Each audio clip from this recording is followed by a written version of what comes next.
Beleza, vamos mergulhar de cabeça nisso. Sejam todos muito bem-vindos a mais uma análise nossa. Hoje, a gente vai desmontar as engrenagens de um sistema internacional que, segundo a fonte que vamos explorar, simplesmente deixou de existir. É isso mesmo. Nossa base aqui é um artigo super detalhado de maio de 2026, escrito pelo analista Fyodor Lukyanov. Ele destrincha com uma precisão cirúrgica o colapso de toda aquela estrutura geopolítica que se formou depois da Guerra Fria. Então, vamos lá entender como chegamos até aqui. Para organizar nossa linha de raciocínio, preparamos esse roteiro aqui. É a nossa jornada de hoje. Ponto 1. A visão original. 2. Uma mudança de significado. 3. O colapso do sistema. 4. Um canteiro de obras entulhado. E, por fim, construindo sem um projeto. Então, abrindo os trabalhos com o primeiro ponto. A visão original, 1986 e o novo pensamento político. Para a gente entender a confusão de hoje, é super importante saber de onde veio o nosso vocabulário moderno. E olha só que detalhe fascinante a gente tem aqui. A fonte rastreia esse conceito de nova ordem mundial lá para trás, há exatos 40 anos. Esse trecho é da Declaração de Delhi, assinada em 1986 por Mikhail Gorbachev e pelo primeiro-ministro indiano Rajiv Gandhi. A visão original deles não tinha nada a ver com dominação. Era o que eles chamavam de um novo pensamento político. A ideia era que antigos adversários simplesmente abandonassem o confronto ideológico para criar uma arquitetura global estável, igualitária e, acima de tudo, acabar com aquela corrida armamentista exaustiva. Era uma visão em tanto, não é verdade? O que nos leva à nossa segunda parte.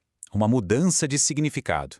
Da arquitetura compartilhada à unipolaridade. A história, como a gente bem sabe, costuma ter outros planos. A tese central do autor mapeia perfeitamente essa evolução. E foi rápida, viu? Depois daquela visão lá de 1986, a União Soviética desapareceu do mapa mundial. O termo Nova Ordem Mundial continua existindo, claro, mas Washington reaproveitou a expressão. Basicamente, a análise argumenta que a era pós-Guerra Fria não foi uma ordem nova de verdade. Foi só uma extensão do sistema pós-1945, mas agora sem aquele contrapeso soviético. O resultado, uma ordem liberal totalmente dominada pela influência norte-americana. A expectativa era de que isso trouxesse uma estabilidade gigante. Só que, chegando na década de 2010, essa estabilidade não se aprofundou. As fundações começaram a rachar feio. E aí, no início de 2026, o inevitável aconteceu. Aquela ordem mundial anterior simplesmente deixou de existir. Acabou. E assim entramos no nosso terceiro ponto com um cenário bem diferente. O colapso do sistema, o novo estilo da política. Além dessas características aqui, a primeira impressão que dá é de uma irracionalidade coletiva, né?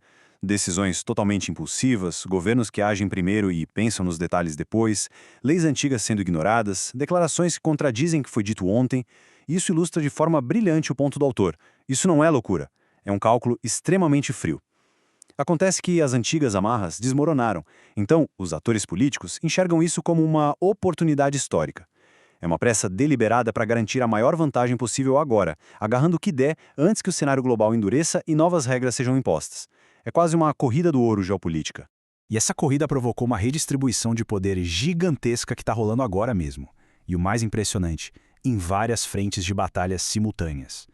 Toda grande potência está testando os próprios limites em tudo que é área. A gente está falando de disputar influência política, claro, mas também o controle de corredores de transporte, de recursos naturais vitais, fluxos financeiros e até ecossistemas tecnológicos inteiros. Isso afeta desde a macroeconomia até a tecnologia que chega na nossa mão. O autor pontua de forma bem imparcial que até as esferas culturais e religiosas entraram no pacote da disputa. Quer dizer, o tabuleiro inteiro está em jogo e todo mundo está apostando alto ao mesmo tempo. Agora, passando para a nossa quarta parte. Um canteiro de obras entulhado. Disfunção herdada.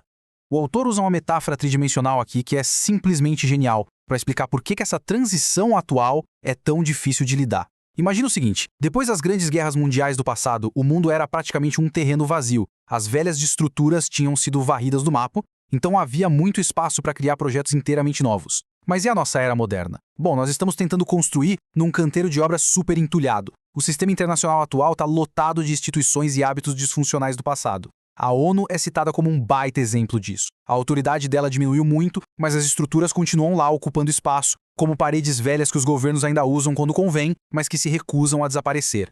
E não para na política, tá? As redes econômicas globais também se recusam a sair de cena. A estrutura da globalização liberal é surpreendentemente dura na queda. As cadeias de suprimentos até se dobram sob uma pressão enorme, mas raramente quebram de forma total. Os mercados continuam profundamente interconectados. E por que isso importa?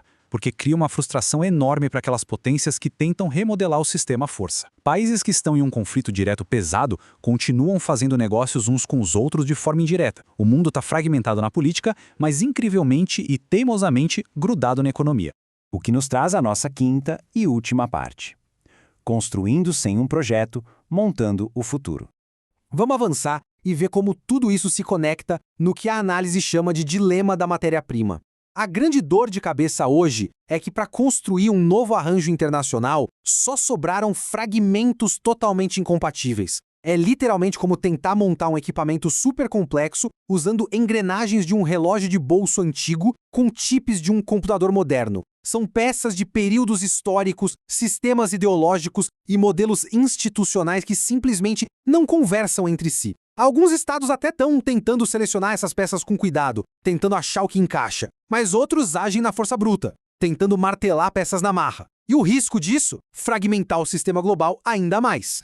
Sem princípios universais ou um projeto claro de onde a gente quer chegar, o artigo nos deixa com uma constatação bem dura. As velhas regras evaporaram e não há nada combinado para colocar no lugar. O que acontece, então, quando essas grandes potências adotam essa mentalidade brutal do faça você mesmo e são forçadas a viver com as consequências dessa ordem mundial totalmente improvisada? Esse é o perigoso vazio que a gente tem pela frente no nosso canteiro de obras. Uma questão super provocativa e, sem dúvida, inquietante para o nosso futuro coletivo. E com essa reflexão, a gente encerra a nossa análise por aqui. Um grande abraço e até a próxima.